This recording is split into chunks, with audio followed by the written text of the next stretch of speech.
Hello everyone, आज हमारे साथ हैं प्रशांत तिवारी जो कि 2023 CCIE इंटेंसिव बैच के स्टूडेंट हैं। इनकी जो बैकग्राउंड रही वो नॉन टेक्निकल बैकग्राउंड रहा। नॉन टेक्निकल बैकग्राउंड होने के बाद इन्होंने अपनी जर्नी नेटवर्किंग डोमेन में स्टार्ट करा। नेटवर्किंग डोमेन में नेटवर्क बुल्स आने के बाद इनकी जो जर्नी है वो करीब करीब 8 मंथ्स की स्टडी की रही। इनिशियली एयरटेल में पहली जॉब मिलने के बाद 1.5 से 2 साल की जो जॉब है वो इन्होंने एयरटेल में किया। इसके बाद अभी जस्ट इनको सेकेंड जॉब मिली है ऑरेंज कंपनी में। सो आइए बात करते हैं प्रशांत तिवारी से इनके नेटवर्किंग जर्नी के बारे में। तो सबसे पहले प्रशांत, कांग्रेचुलेशन सेकेंड जॉब के लिए। Thank you sir. तो सबसे पहले तो आप मुझे ये बताओ कि नेटवर्क बुल्स के बारे में आपको कैसे पता चला, और आप अपने बैकग्राउंड के बारे में थोड़ा बताएं हम सभी को। सर मुझे नेटवर्क बुल्स के बारे में आपके बैच का स्टूडेंट अंश पांडे, जिन्होंने आपने उनको पढ़ाया था, अभी वो इंडियन ऑयल कॉरपोरेशन में एज ए प्रोजेक्ट इंजीनियर है जी। तो इससे पहले मैं सर कैरियर कंपनी में एज ए डिज़ाइन इंजीनियर काम करता था। तो प्रोजेक्ट बेस होने की वजह से मैं घर से काफ़ी दूर रहता था और हर 1-2 महीने में एक जगह से दूसरी जगह शिफ्ट होना पड़ता था मुझे। तो मेरी बात बीच में कभी अंश पांडे से होती थी तो उन्होंने कहा कि अगर आपको ये इशू फेस हो रहे हैं कि बार आपको लोकेशन चेंज करना पड़ रहा है तो एक बार आप नेटवर्किंग ट्राई करके देखो। तो फिलहाल मुझे ऐसा लगा कि मैं 3 साल तो डिज़ाइन फील्ड में काम कर चुका था, बट मुझे चेंज करने में थोड़ा दिक्कत हो रही थी कि मतलब एक बैग अगर किसी पे चेंज करते हैं तो क्या इश्यूज़, प्रॉब्लम ये सब आते हैं। तो फिर मैंने कुछ पढ़े यूट्यूब से वीडियोज़ जहाँ नेटवर्किंग के बारे में। नेटवर्किंग्स के बारे में, तो उन्होंने मुझे यहाँ का लोकेशन दिया तो मैं यहाँ पर आया। तो पहली बार मेरी मुलाकात एज़ यूजुअल प्रीवियसर से ही होता है सभी लोगों का। जी। तो उनसे मेरी मुलाकात हुआ, तो फिर CCNA का बैच शुरू हुआ। तो स्टार्टिंग में तो मुझे समझ में ही नहीं आ रहा था कि वो क्या रहा है यहाँ पर। हाँ, स्टार्टिंग में तो नॉर्मली हाँ, तो वहाँ पर जब CCNA कंप्लीट हुआ तो थोड़ा बूस्ट मिला कि हाँ, हम कर सकते हैं, ऐसा नहीं है कि हम दूसरे फील्ड से हैं तो नहीं कर पाएंगे। फिर CCNP कंप्लीट हुआ तो जैसे जैसे बैचेस कंप्लीट होने लगे तो अंदर से उन्हें लगा कि हाँ नहीं, हम कर सकते हैं, ऐसा नहीं है, कोई चीज़ें बहुत अलग हैं, कोई चीज़ें। तो यहाँ से कंप्लीट होने के बाद फिर मैंने इंटरव्यूज़ दिए, कई सारे इंटरव्यूज़। यहाँ पर इंटरव्यू क्लासेस भी होते थे और फिलहाल तो मैं सिक्योरिटी का नहीं था बैच का यहाँ पर, बट आपके द्वारा बहुत मुझे वो सपोर्ट मिला। हर जगह जहाँ मुझे फंसना होता था, कुछ भी होता था, तो आपसे भी बात होता था। आयुष सर थे यहाँ पर, उनसे बात होता था। ढिल्लों सर थे, उनसे बात होता था। कई लोगों से बात होता था। तो 1-2 इंटरव्यू स्टार्टिंग में देने के बाद नहीं हुआ, बट आपका सपोर्ट रहता था कि नहीं प्रशांत, तैयारी करो, अच्छे से करो, हो जाएगा। तो स्टार्टिंग में मेरा फिर यहाँ पर एयरटेल में हुआ। तो वहाँ जाने के बाद मैं नियर अबाउट 1.3 ईयर वहाँ पर। गेस आप 2023 में नेटवर्क बुल्स आए थे? हाँ, 2023 से 24 तक यहाँ पर था मैं। फिर उसके बाद एयरटेल में मैंने काम किया। वहाँ से काम करते करते फिर मैंने ऑरेंज कंपनी था वहाँ पर सुना, तो वहाँ पर मैंने दिया। तो वहाँ पर सीनियर नेटवर्क इंजीनियर की पोस्ट थी, तो अभी वहाँ पर हो गया है। तो यहाँ तक मेरी जर्नी है सर। जी। मैं आपसे ये भी जानना चाहता हूँ कि एक बिगिनर के तौर पे अगर कोई नेटवर्किंग डोमेन में अपना करियर स्टार्ट करना चाहता है, तो आप चूँकि आप एक एक्सपीरियंस्ड कैंडिडेट बन चुके हो इस डोमेन के लिए, तो आप उनको क्या सजेस्ट करना चाहोगे कि अगर आप नेटवर्किंग डोमेन में अपना करियर स्टार्ट करना चाहते हो तो कौन-कौन सी टेक्नोलॉजी है जिस पे आपकी अच्छी समझ, अच्छी अंडरस्टैंडिंग होनी चाहिए?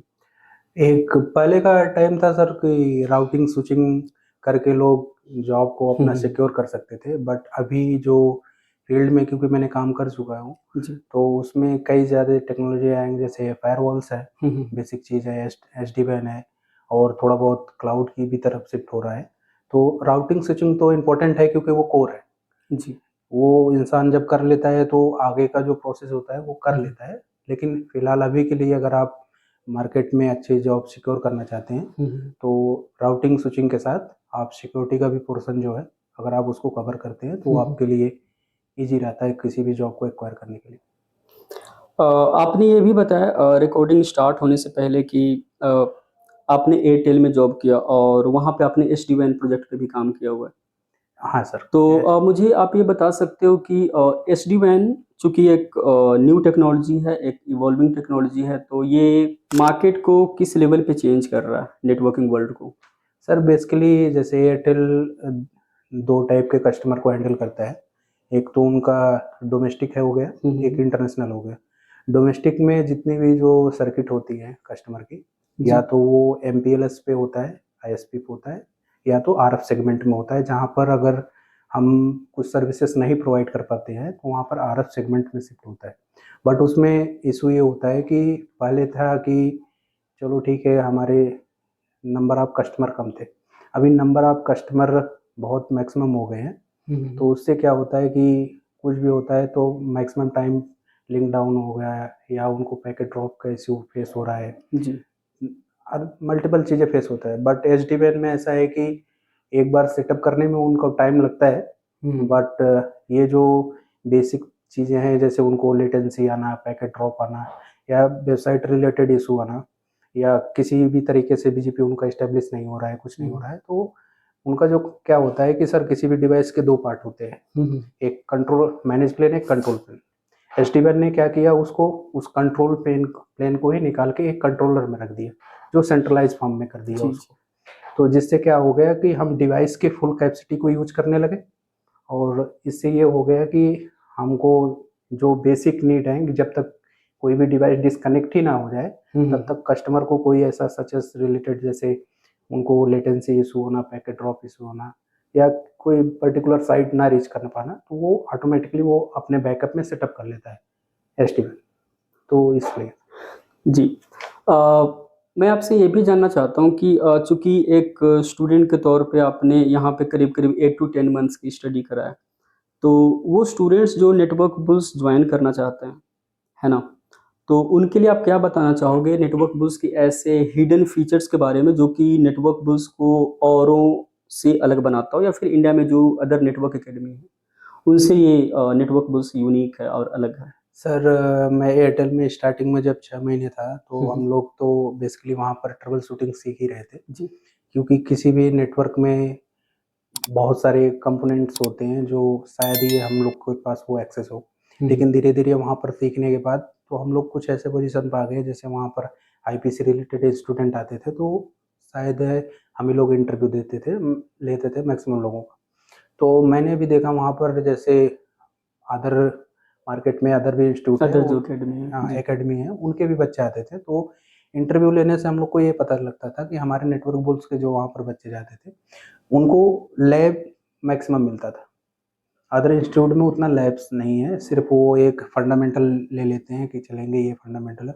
सिनेरियो बेस्ड क्वेश्चन में जो अदर एकेडमी है वो फंस जाते हैं उनके बच्चे, और यहाँ के बच्चे जो हैं कि वो सिनेरियो बेस्ड क्वेश्चन सॉल्व करते हैं, और जिसकी वजह से उनको अगर किसी भी टफ सिचुएशन में अगर कोई चीज़ इंसान पूछता है तो उसको वो सॉल्व करने की हिम्मत रखते हैं। कोई और फीचर जो नेटवर्क बुल्स ऑफर करता है और आपको प्राउड होता है कि हाँ ये एक ऐसी एकेडमी है जो कि इंडिया के अदर एकेडमी से यूनिक बनाता है?